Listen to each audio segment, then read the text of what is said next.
For the gym membership, you know, didn't have any money, so he used to get a membership to this gym. So he'd go in, unlock the back door, I would slip in and work out. And so that was over 20 years ago, and I still haven't bought a gym membership yet, ever.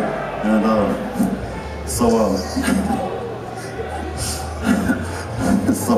sorry. Moral of the story is, so just cheat your way to the gym, and you'll be like Branch. So I met this bodybuilder, man. He was almost 300 pounds, and he was a national level competitor. I'd never seen a bodybuilder before, and he kind of took me under his wing because, you know, like my big brother, and he showed me how to train, and he actually trained me for a brief period of time, and showed me how to do exercises properly and how to train intensely. And he said, "You ever think about competing?" I was about 16, and I was like, "No, not really." So he took me to a show, and I saw what the junior division looked like, and he said, "What do you think?" I said, "I think I could do it." So he said, "All right, I'm gonna take you to a real gym." So he took me to Metroflex, and this guy turned out to be Ronnie Coleman's workout partner. So that whole summer I trained with him and Ronnie and Brian Dobson, who trained both of them. And Brian, when I went to the gym, I was like, "Hey, I can't afford a membership. I don't have any money." I said, "Can I work something out with you?" And he said, "You do this show and win, you don't have to buy a membership, because if you lose, you can come here every night and help me clean up the gym." So I won and kept on winning. And that's how it all started. So you never bought a membership? 20-something years I never bought a membership. Yeah.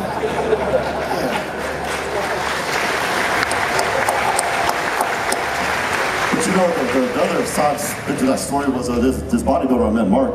When I first met him, he had a different girlfriend every week. They were all fine.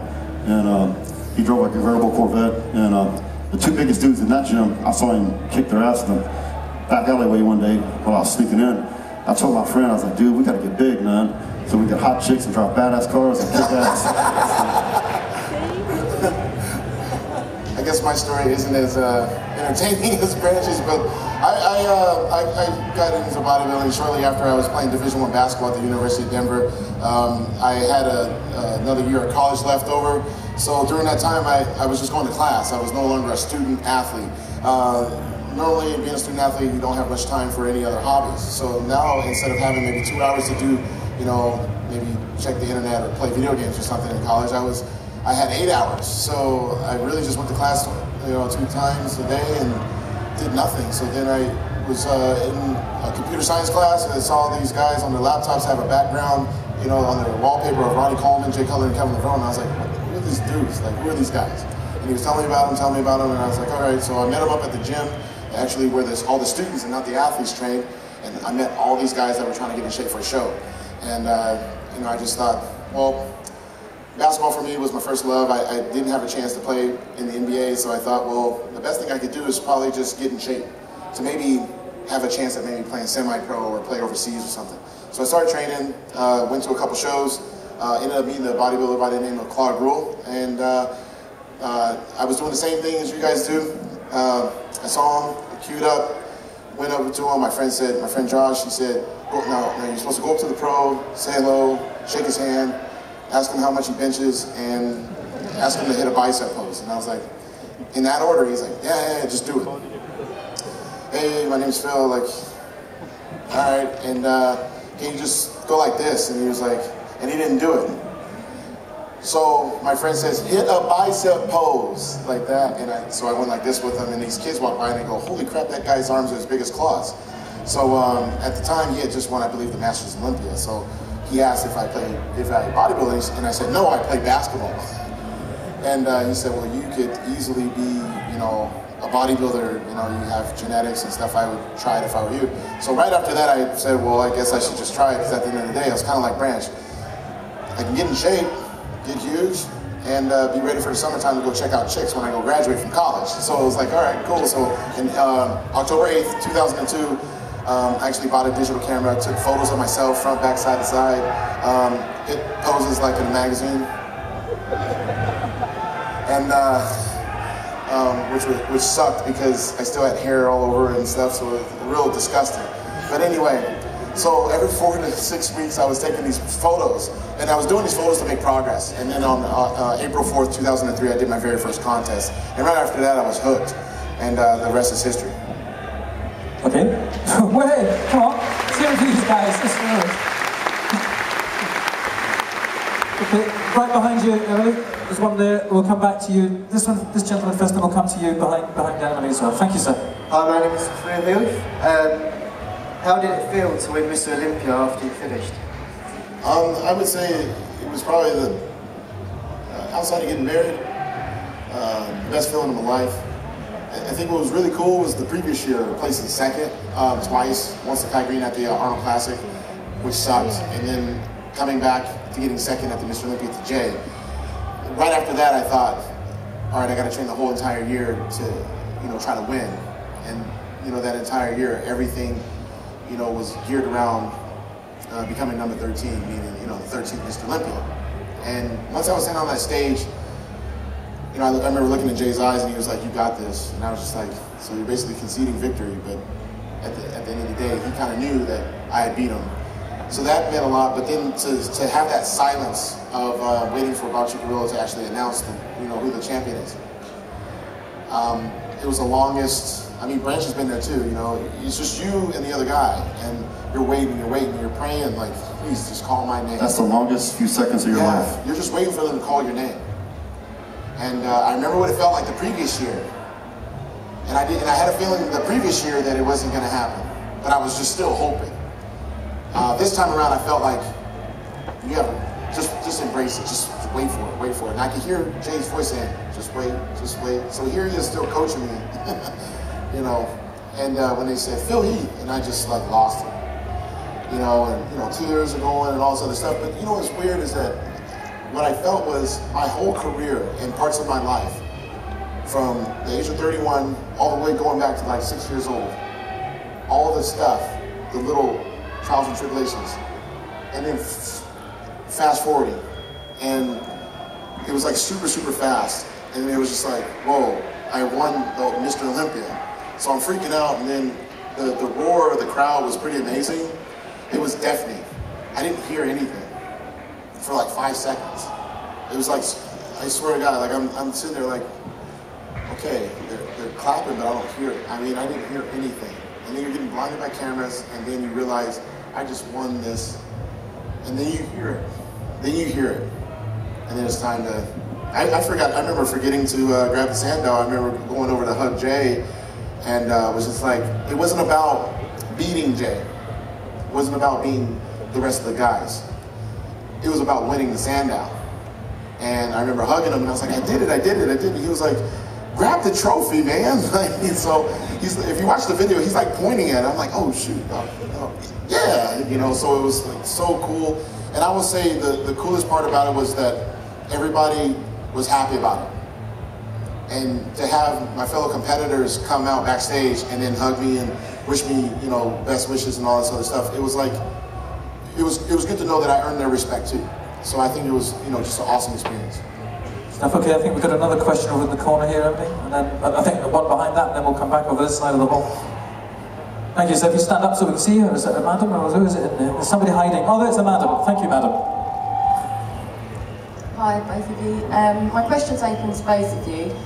Phil, you touched on the mental aspect of your training and also about when you're preparing for a year out, and that can seem like a long time. It's just to ask you both, what kind of mental training do you do throughout the year, day to day, and obviously during, obviously when you've got upcoming events and things like that that can distract? I'd probably say your faith. That's probably like the best way to put it, right? I mean, absolutely. Without that, I couldn't do it. I mean, we're both traveling like crazy. I mean, we're both having ups and downs, smiles and frowns and all that stuff. And the only way you keep your sanity sometimes is put it in something bigger than yourself. And, that's just, my spirituality deal. I think Branch is the same way, but, you're literally by yourself a lot. You travel by yourself a lot. You're in the gym, even though you may be training with people. It's all you. And sometimes you just can't do it anymore. You can't train harder. You can't eat that last meal. But you have to think of who can give me some motivation outside of my friends, family, and fans. And it's got to be my faith. Like for me, I always say like it's all about my faith, my family, my friends, and my fans. That's in that order. That's how I look at it. Well, I guess that's the 4 F's, huh? And then fitness. But for me, I think that's what gets me through it for the mental aspect part. No, I agree with that. My faith is paramount in my life. I always give thanks for everything I have. I've been very blessed, and I have faith in my Lord and Savior and faith in myself. And you know, bodybuilding is 90% of it's mental. You know, it's bodybuilding's a marathon. It's not a sprint, and it's just about doing the same thing day in and day out. And you know, it's eating the same food every day, going to the gym every day, doing cardio every day, and you do it day in and day out for year after year. So mentally, if you're not mentally strong, you'll never make it. There's a lot of guys out there that are very, very genetically gifted that never make it because they're not mentally strong. So, you know, you have to have your faith and keep your strength. I would also probably say, not to cut you off, but I would also probably say, I mean, I think I can speak for both of us and say, I mean, we see all of you guys right now. This is probably what's going to help us too. You know, as we go back home and we train and things like that. I mean, there's some of you guys that want to aspire to be on this stage, you know, giving a talk or being a champion bodybuilder. You know, we're in a very privileged position that we earned, but yet at the same time, you know, we both love the sport, and that's what gets us through a lot of this. You know, because, you know, throughout the last couple of days, I know I've been jet lagged and stuff like that, but the minute I get to the booth, you know, I meet all you guys, and you guys are smiling and stuff, it's like I get a dose of, you know, I wouldn't say Red Bull, but I get a dose of adrenaline, you know, all over again, you know, and don't worry, that's been going on for 2 days. We don't know what's that. I think it's due to. But anyway, you know, like focus. Okay, so, but yeah, you know, I think it's you guys' energy that brings us, you know, a lot of, you know, positive energy. So with continued support, I mean, I don't see any of us, you know, having, you know, lack of support, you know, and lack of energy. You know, just like he said, I've been on both sides. I've been in the audience, and now I'm on the stage. So I've been on both sides of it. And when I was in the audience, I wanted to be the guy on the stage. You know, so I realized how far I've come, and I'm very blessed and very fortunate to be where I am, and you know, that motivates me too. You know, because I've worked over 20 years of my life to get here, so you know, that in itself motivates me, you know, to keep going. Did you guys ever think, and I'll just jump in here quickly, you know, when you were both sitting down in the audiences before, and if somebody had said to the pair of you, you know, one day you'll be here, did you believe them? Did you have that inside your head? No, I can't. I don't think it was up until I actually competed at my first Olympia and I placed third that I thought, okay, I could very well win this thing. But I think for me, it was different, probably from Branch and most other guys. I kind of came onto the scene very quick, and you know, I was pro really fast without the levels of experience of training and dieting and stuff. So people were already telling me that I was good, but I never wanted to believe it because I was looking in magazines of guys like him and Jay and Ronnie and all those other guys, and I knew that, you know, I was gonna have a lot of time in the gym. And you know, you can even ask my wife. I mean, my wife would tell you straight up, like, I never talked about being Mr. Olympia until I really won it. You know, because I didn't want to get ahead of myself. I wanted to be realistic and say, well, if I can't win, you know, it's like most guys, you know, you guys want to be Mr. Olympia, but to me, that's great. But you still have to win your local show, your national show, you know, a pro show, you know, pro qualifier, and you got to go on and on and on. But for me, it was like, well, I couldn't even win an Arnold Classic at the time, and you know, here I'm thinking I'm going to win the Mr. Olympia. But it wasn't until I actually stepped on that stage and I thought, well, I'm not that far away, and you know, it happened. But I don't really think I was walking around saying, yeah, I'm going to be the Mr. Olympia. It was a process to get there. And for you, Branch, did you ever think, you know, all that time ago that you'd be sitting up here? Did you have that inside your head? Early on, I just want to chase girls and drive fast cars. It's fine. It's okay. That's okay. Me too. But you know, after I've been bodybuilding for a while, my journey to the top was a little bit longer and a little bit different than Phil's. But you know, by the time I was in my 20s, you know, early mid-20s, I was like, yeah, I could see myself. That's where I want to be. You know, so yeah, I believed in myself, and I believed I had what it took to get there. So yes.